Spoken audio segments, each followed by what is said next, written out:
Okay, so we're gonna test the stability of the hovering stability indoors of the drone, which normally for agricultural fields is outdoors, but still in like covered fields like greenhouses. This is representative, and this little mark is where there is a hypothetical beetle or insect that we want to kill. And this is the drone with a laser mounted on it, which shines on this little mirror, which makes the dot go down.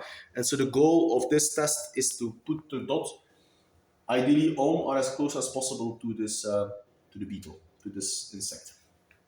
So let's take off.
So every time I hit the spot, we could make the laser beam achieve high intensity laser light, thereby killing the beetle.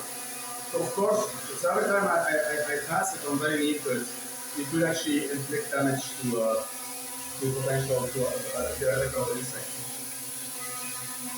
It's showing how stable also, I mean, you have to take into account, I'm doing my best to control it, so the reality is to be the feedback loop based on the vision, based on artificial intelligence, they should surely do a better job than me. It should kind of almost keep it on there, I guess. If I can do this, then the well-tuned algorithm will do a much better job. So I'm keeping it there now, see. Wow, this is really good. So trying to do very small adjustments. You can see, so I would definitely be able to kill the beetle. Right? So in an indoor environment where there's little wind, you don't need a beam steering solution. Not only the mirror itself, this so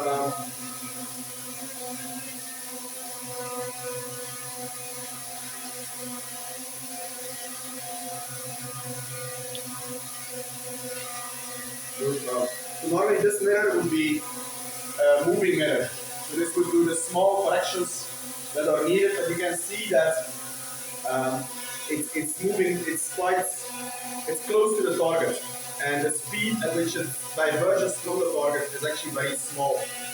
So that's why this mirror will have very low technical requirements in terms of speed and accuracy and so forth.